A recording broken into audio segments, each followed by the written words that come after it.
के लिए नमन, good evening, बताइए अपना क्वेश्चन। हाँ जी, मेरे पास रेलटेल के 2000 शेयर्स हैं 150 के रेट पे, तो मेरे को ये जानना था क्या मेरे को और ऐड करना चाहिए या इसे एग्जिट कर जाना चाहिए। आपकी इन्वेस्टमेंट है ये? हाँ जी, ये मैंने लॉन्ग टर्म के लिए लिया इन्वेस्टमेंट पर्पस। ओके, क्या सजेशन रहेगा? इन्वेस्टमेंट है और इन्वेस्टमेंट अच्छे रिटर्न भी दे रही है, 100 रुपए से ज्यादा का फायदा पर स्टॉक हो रहा है।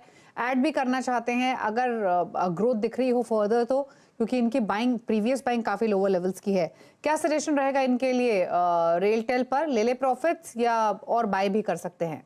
जी, दीपाली जी बहुत अच्छे प्राइस पे इन्होंने बाय किया और जिस हिसाब से इन्होंने होल्ड किया है वो काफी कमेंडेबल है। हमारी सलाह रहेगी कि यहाँ पे थोड़ा सा प्रॉफिट जरूर एक बार बुक करें, क्योंकि रेलटेल में एक वन वे रैली हमने देखा है। ऑलमोस्ट अप्रैल से जो रैली चालू हुई 110 के जोन से स्टॉक ऑलमोस्ट एक डबल जोन पर आ चुका है, ऑल टाइम हाई के पास आकर थोड़ा सा रेजिस्टेंस जोन में है। तो एक बार यहाँ पे थोड़ा सा प्रॉफिट बुक करें एटलीस्ट आधे स्टॉक्स पे, और बाकी आधे को सिर्फ होल्ड करें और स्टॉप लॉस जो है ट्रेल करके 239 का एक एसएल मेंटेन करें पूरे पोजीशंस पे, और बस इसे ट्रेल करते रहें। ओके, बात करेंगे अगले कॉलर से। तजिंदर कौर हमारे साथ कनेक्टेड है। तजिंदर जी नमस्कार, बताइए आपने कौन सा स्टॉक खरीदा हुआ है, क्या सवाल है आपका? मैम मैंने डीमैट का शेयर खरीदा है 3760 पे, तो मैं इसको लॉन्ग टर्म के लिए होल्ड करूँ या इससे एग्जिट करना? लॉन्ग टर्म व्यू है आपका, 4 शेयर्स है 3760 के, आपके भाव के आसपास ही है स्टॉक। क्या सजेशन रहेगा इनके लिए आशीष, क्या करेंगे? जी दीपाली जी, पिछले 2-3 महीने से कंसोलिडेशन फेज में फंसा हुआ है डीमार्ट, और जिस हिसाब से 2200 डेमा का जी उसकी लाइन है वो काफी फ्लैट हो चुकी है। हमें लग रहा है कि अभी वेल प्लेस्ड है। बाकी भी रिटेल सेक्टर्स के स्टॉक्स में अच्छा मूव चालू हो चुका है। 1 से 2 क्वार्टर जरूर लगेगा ये 4000 का जो इसका लेवल है इसको ब्रेकआउट करने के बाद इसमें एक बड़ा मूव देखने मिल सकता है। तो होल्ड करने की सलाह है। जो इन्हें स्टॉप लॉस मेंटेन करना है अपने पोजीशन पे, वो 3690 का एक एसएल मेंटेन करे और होल्ड करने में लगता है कि 4000 का फर्स्ट टारगेट और 4200 तक के सेकंड टारगेट इन्हें जल्द आते हुए देखने मिल सकते हैं स्टॉक पे। ओके, बात करेंगे अब चर्चित से। चर्चित तापड़िया पुणे से हमारे साथ कनेक्टेड हैं। चर्चित नमस्कार, बताइए क्या सवाल है आपका? नमस्कार मैम। मैम मैंने आईएक्स के 9000 शेयर लिए हैं, एवरेज प्राइस 137 है। मेरा विजन थोड़ा शॉर्ट टर्म का है।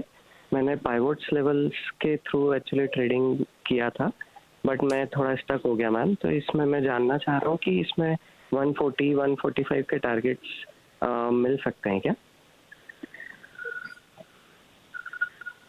145 का लक्ष्य आप लेके चल रहे हैं, 137 की बाइंग है फिलहाल, तो भाव के आसपास है, क्वांटिटी ठीक ठाक है, 9000 स्टॉक्स हैं, क्या करें आशीष? ये जी दीपाली जी, पूरे प्लेटफॉर्म शेयर्स जो है उनमें एक अच्छा बाइंग इंटरेस्ट देखने मिल रहा है। हमने देखा है कि बीएसई से लेकर एमसीएक्स जैसे स्टॉक्स में बहुत अच्छी बाइंग इंटरेस्ट आ रही है।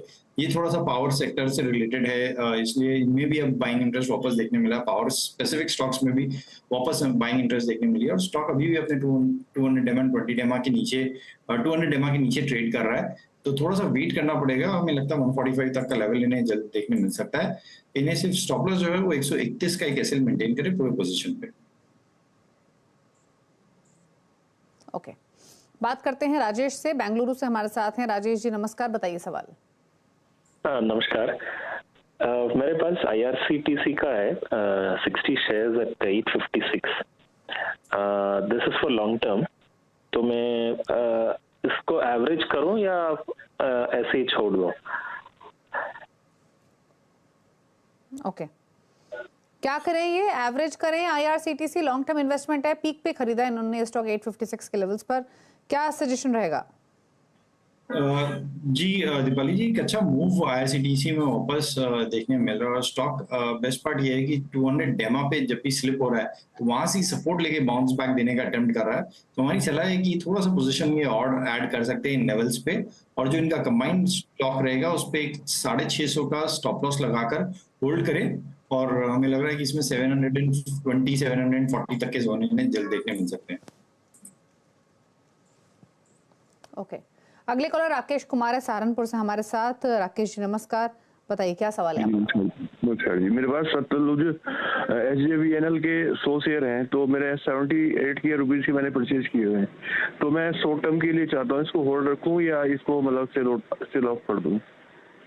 और दूसरा शेयर है मेरे पास जियो फाइनेंस का है, ये 228 का है, इसको होल्ड रखना है या इसको शॉर्ट टर्म के लिए या इसको भी सेल करना है। ओके, दोनों पर शॉर्ट टर्म व्यू, जियो फाइनेंशियल और SJVN में 78 की बाइंग। जियो फाइनेंशियल में किस लेवल की बाइंग बताई आपने राकेश जी? 228। ओके, 228। बताइए आशीष, क्या सजेशन दोनों स्टॉक्स में? जी, SJVN का अगर मैं चार्ट स्ट्रक्चर बोलूँ तो बहुत अच्छा चार्ट स्ट्रक्चर बना हुआ है, एक अच्छा रनअप देखने को मिला। स्टॉक थोड़ा सा ऊपर के लेवल्स पर आकर पिछले 2 महीने से कंसोलिडेट कर रहा है। हमें लग रहा है कि एक फ्रेश मूव इसमें 79 के बियॉन्ड जब ब्रेकआउट आएगा तो उसमें देखने मिल सकता है, तो होल्ड करने की सलाह रहेगी SJVN में। यानी जो स्टॉप लॉस मेंटेन करना है वो 7350 का कैसे मेंटेन करे और होल्ड करे। जियो फाइनेंशियल्स की मैं बात करूँ तो जियो फाइनेंशियल्स रिलेटिवली रिसेंट लिस्टिंग है, बट जिस आपका चार्ट स्ट्रक्चर बना हुआ है, एक सपोर्ट वापस हमें देखने मिल रहा है 215 से 220 का जो जोन है, वहीं उन्हीं जोन्स पे हर बार सपोर्ट आता हुआ देखने मिला है। होल्ड करने की सलाह है, सिर्फ 220 का कैसे मेंटेन करे। इसमें मुझे लग रहा है जियो फाइनेंशियल्स में भी एक अच्छा मूव यहाँ से ड्यू है, जो कि 240 तक के जोन दिखा सकता है। ओके, चलिए, तो ये राय रही आपके लिए दोनों ही स्टॉक्स पर। जियो फाइनेंशियल से जुड़ा हुआ डिस्क्लेमर आप अपनी स्क्रीन पर देख भी सकते हैं। मनोज चौधरी पुणे से अगले कॉलर हमारे साथ कनेक्टेड हैं। मनोज नमस्कार, बताइए क्या सवाल है आपका? नमस्ते मैम, मेरे पास अदानी विलमार के 200 शेयर थे, 562 प्राइस के। तो अभी क्या है, अभी तो पूरा नेगेटिव ही चल रहा है, इसमें क्या कर सकते हैं? हाँ बिल्कुल, काफी लॉसेस हैं आपको। आपका होराइजन क्या है वैसे स्टॉक में? सॉरी, आप इन्वेस्टमेंट मतलब आप कितना समय और रख सकते हैं? कोई ऐसा टाइम होराइजन आप लेके चल रहे हैं इसमें? अभी लॉस तो बहुत ज्यादा है, तो साल भर तो रख दूंगा फिर। ओके, क्या सजेशन? काफी लॉसेस हैं, अगेन पीक की बाइंग इनकी स्टॉक में 565 के लेवल्स पर 295 पर ट्रेड कर रहा है, क्या करें आशीष? जी दीपाली जी, इस स्टॉक में बहुत प्रेशर देखने मिला है, जहाँ की हमने देखा है कि अडानी ग्रुप के बाकी स्टॉक्स में एक रिकवरी आई है, बट ये स्टॉक में कोई भी रिकवरी नहीं आई और कोई भी बाउंस बैक आ रहा है, तो उसमें हम देख रहे हैं कि सेलिंग प्रेशर वापस इंटेंसिफाई होता हुआ देखने को मिल रहा है। हमारी सलाह है कि कोई भी बाउंस मिलता है तो उसमें से एग्जिट कर लें, और जो इनकी पोजीशन है उसमें एटलीस्ट 290 का एक स्टॉप लॉस लगाकर होल्ड करें और कोई भी बाउंस बैक में एग्जिट करने की सलाह रहेगी। नवीन है अगले कॉलर, जयपुर राजस्थान से। नवीन नमस्कार, बताइए क्या सवाल है आपका? हेलो, हाँ जी, गुड इवनिंग मैडम। मैडम मेरे पास सर्दर्न मदरसन है 82 के रेट से 1000 शेयर, करीबन साल भर हो गया है, बट अभी तक कोई मूवमेंट नहीं दिख रहा है इसमें। ओके, 84 की आपकी बाइंग है और आपके भाव से हालांकि थोड़ा सा ऊपर ये स्टॉक कारोबार कर रहा है। पूछ लेते हैं फिर भी क्या सजेशन रहेगा। संवर्धना मदरसन पर इनका सवाल है, क्या करें आशीष? ये होल्डिंग में साल भर रखा है पर कोई खास रिटर्न्स नहीं। जी, खास रिटर्न्स नहीं है, लेकिन एक बड़ा स्विंग इन्होंने जरूर देख लिया। मेरे ख्याल से 60 का जो जोन है और 100 तक के भी लेवल्स स्टॉक ने दिखा दिया है।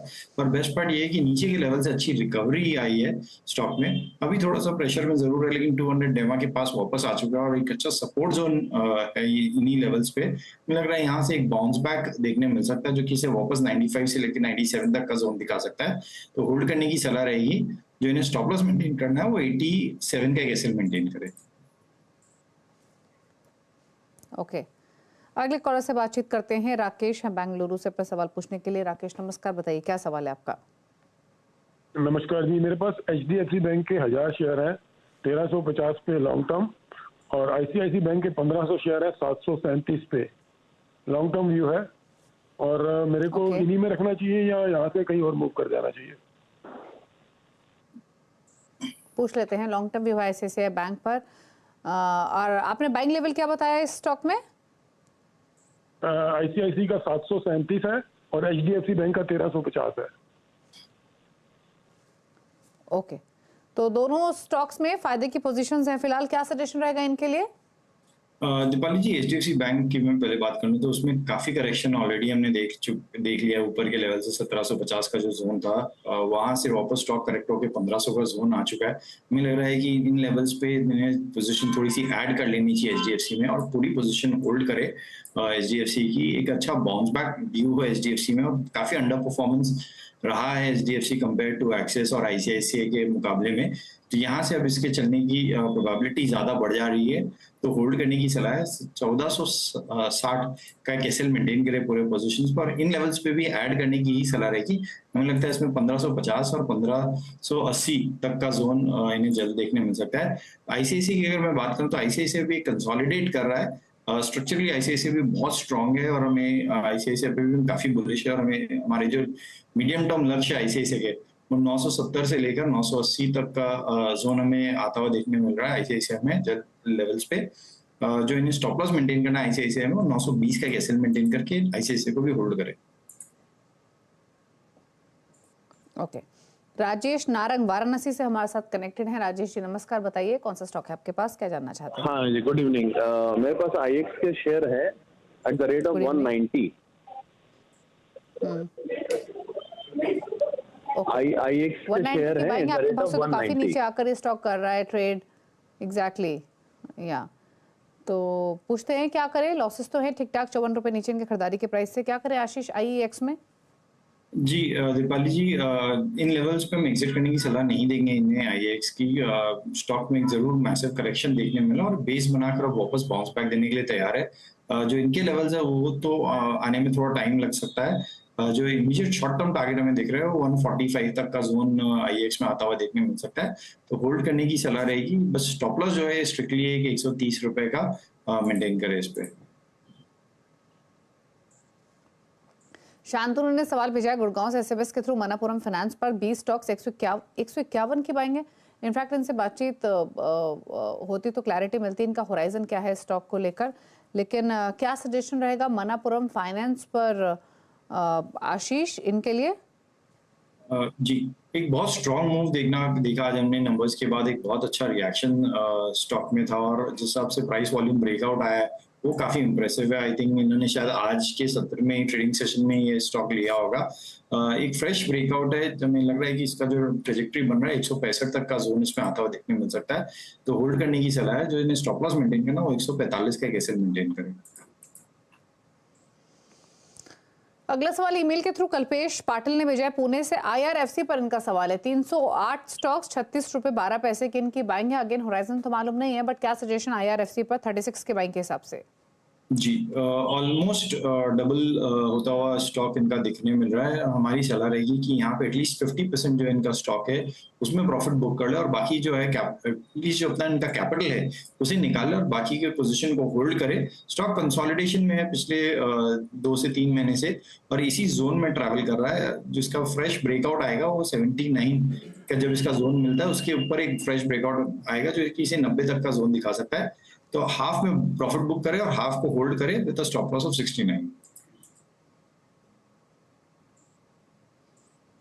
ओके, चलिए तो ये सजेशन आईआरएफसी पर आपके लिए अच्छे प्रॉफिट्स में है, पार्शियल प्रॉफिट्स आप ले सकते हैं। अमन का सवाल और लेंगे ईमेल के थ्रू जयपुर से भेजा। जोमेटो पर इनका सवाल है 112 रुपए की खरीदारी है, 125 स्टॉक्स हैं, व्यू लॉन्ग टर्म का है, क्या सजेशन जोमेटो पर? जी, एक अच्छा अपस्विंग हमने जोमेटो में देखा और स्टॉक अच्छा मोमेंटम पकड़ चुका है ऊपर की तरफ, तो होल्ड करने की सलाह है। 115 का एक स्टॉप लॉस पे मेंटेन करें। हमें लग रहा है जिस आपका स्ट्रक्चर बना हुआ है नेक्स्ट क्वार्टर तक इसमें 140 तक का भी जोन देखने मिल सकता है। ओके, चलिए तो ये सजेशन जोमेटो पर। रुक रहे इसी के साथ एक ब्रेक के लिए। ब्रेक के बाद सोशल मीडिया से करेंगे क्वेश्चंस को पिक, जल्द वापस आते हैं। आप देख रहे हैं कल का बाजार, आशीष बेटी हमारे साथ है। फटाफट से लेते हैं सोशल मीडिया से क्वेश्चंस को। पहले रुक करते हैं ट्विटर का। शिवांगी मेहरोत्रा एक सवाल भेज रही है, रेड टेप पर 550 की बाइंग है, 500 शेयर्स हैं, ह्यूज लॉसेस में है, क्या करें आशीष? रेड टेप अगर आप कुछ स्ट्रैटेजी इनको सजेस्ट कर सकें। जी, काफी रिसेंट लिस्टिंग है शिवांगी दीपाली जी। जिस आपका चार्ट स्ट्रक्चर बना हुआ है मुझे लग रहा है इसमें थोड़ा सा और प्रेशर बढ़ सकता है, तो स्ट्रिक्टली एक स्टॉप लॉस मेंटेन करें 440 का। अगर उसके नीचे जाता तो एग्जिट कर लें, क्योंकि वही एक सपोर्ट जोन अगर वो टूटता है तो उसमें और काफी प्रेशर देखने मिल सकता है। 240 के स्टॉप लॉस से होल्ड करें। पिंकू कुमार एक सवाल भेज रहे हैं हिंडाल्को पर। यहाँ इनके 50 स्टॉक्स है, 425 की बाइंग है। और दूसरा स्टॉक है इंडस टावर्स का, यहाँ एवरेज बाइंग प्राइस है 150 का। होल्ड करें या एग्जिट? हिंडाल्को की मैं पहले बात करता हूँ, इस पे होल्ड करने की सलाह है। एक फ्रेश ब्रेकआउट आज देखने मिला है और जिससे आपका स्ट्रक्चर बना हुआ है और ये अपने रीसेंट हाइज को आज क्रॉस करता हुआ देखने मिला है। अब हमें लग रहा है कि इसमें 525 तक का जोन जल्द देखने मिल सकता है, तो होल्ड करें। जो स्टॉप लॉस इन्हें मेंटेन करना है वो 495 का एक एसएल मेंटेन करें।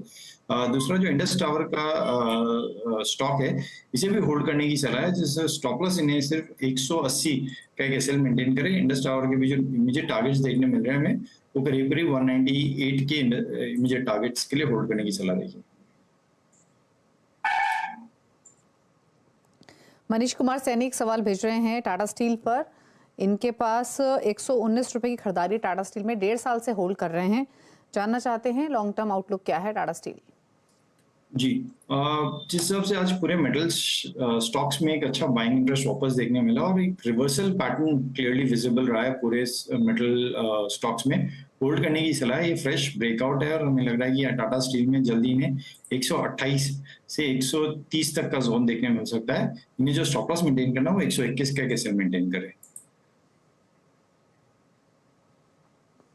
ओके, कुछ और सवाल ले लेते हैं। धर्मेंद्र कुमार यादव एक सवाल भेज रहे हैं सुमितोमो केमिकल पर। लॉन्ग टर्म इन्वेस्टर हैं, 350 बाइंग प्राइस है। जानना चाहते हैं क्या करें?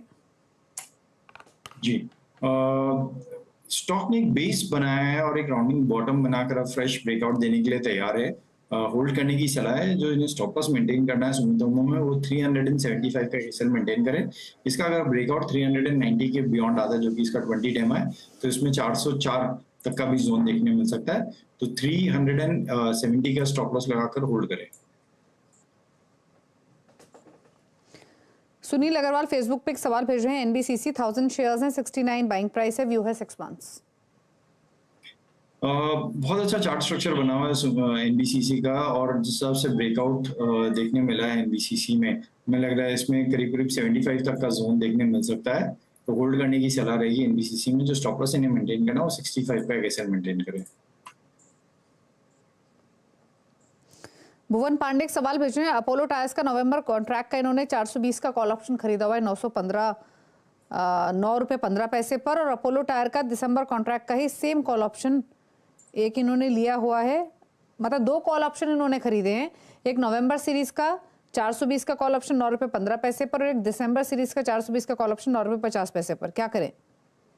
जी, अपोलो टायर का इनका जो 420 वाला नवंबर वाला जो कॉल है, उसमें तो हमारी सलाह रहेगी कि इन्हें प्रॉफिट बुक कर लेना चाहिए, क्योंकि ऑलरेडी इन्होंने 9 में खरीदा और वो 14.5 के करीब चल रहा है। उस पर प्रॉफिट बुक कर ले। और जो दिसंबर का कॉल ऑप्शन है, उसका स्ट्राइक प्राइस क्या है दीपाली जी? वो भी 420 का ही है क्या? हाँ, दोनों कॉन्ट्रैक्ट 420 का कॉल ऑप्शन है दोनों सीरीज के। सिर्फ वहां पे भी प्रॉफिट बुक करके स्ट्राइक प्राइस से ऊपर की तरफ ले आए और ऊपर 430 या 440 का कॉल में अब शिफ्ट हो जाए, तो उसमें भी प्रॉफिट बुक करने की सलाह रहेगी। सौरभ धवन एक सवाल सौरभ धवन एक सवाल भेज रहे हैं बजाज फाइनेंस पर। इनका कहना है कि आज 7400 के ऊपर का हाई लगाया बजाज फाइनेंस ने, 7119 पर फाइनली लो पर बंद हुआ। क्या कोई न्यूज थी जिसके कारण ये स्टॉक गिरा? साथ ही जानना चाहते हैं कि 7350 की इनकी बाइंग है, तो ये अब करें क्या? तो पहले तो आपको न्यूज बता दें। न्यूज जो रही वो ये कि आरबीआई ने बजाज फाइनेंस को इनके 2 लेंडिंग प्रोडक्ट्स हैं, ई कॉम और इंस्टा ईएमआई कार्ड, इन दोनों ही लेंडिंग प्रोडक्ट्स के थ्रू जो सैंक्शन और डिसबर्सल ऑफ लोन्स है उनको रोकने के लिए कहा है। और इसीलिए एक सेलिंग हमने आते हुए देखी। अभी इस प्रोडक्ट का कितना कंट्रीब्यूशन है ओवरऑल प्रोफाइल में, ये इंपॉर्टेंट होगा देखना। लेकिन नेगेटिव खबर थी इसीलिए स्टॉक गिरा। अब ये क्या करें? इनके भाव से नीचे आ गया स्टॉक बजाज फाइनेंस। जी, एग्जिट करने की सलाह रहेगी बजाज फाइनेंस में, जिस हिसाब से सेलिंग प्रेशर देखने मिला है। और आज इंट्राडे में एक कंप्लीट रिवर्सल था। स्टॉक ने जरूर 200 डेमा पे एक सपोर्ट लिया आज, लेकिन हमें लग रहा है कि न्यूज का इम्पैक्ट देखने मिल सकता है। और अगर ये 200 डेमा टूटता है, जो कि 7130 का जो जोन है, तो इसमें प्रेशर इंटेंसिफाई होता हुआ देखने मिल सकता है और 7000 का भी इसका घर टूटता हुआ देखने मिल सकता है। तो हमारी सलाह बजाज फाइनेंस से एक बार एग्जिट कर लें इन पे। ओके, तो एग्जिट करने की सलाह है अगर ट्रेडिंग पर्सपेक्टिव से आपका व्यू है। चलिए, शुक्रिया आशीष शो में आने के लिए और सभी क्वेरीज को आंसर करने के लिए। Thank you so much. और इसी के साथ शो को समेटने का वक्त है। कल का बाजार में इतना ही। ब्रेक के बाद भी खबरें जारी CNBC आवाज पर। नमस्कार।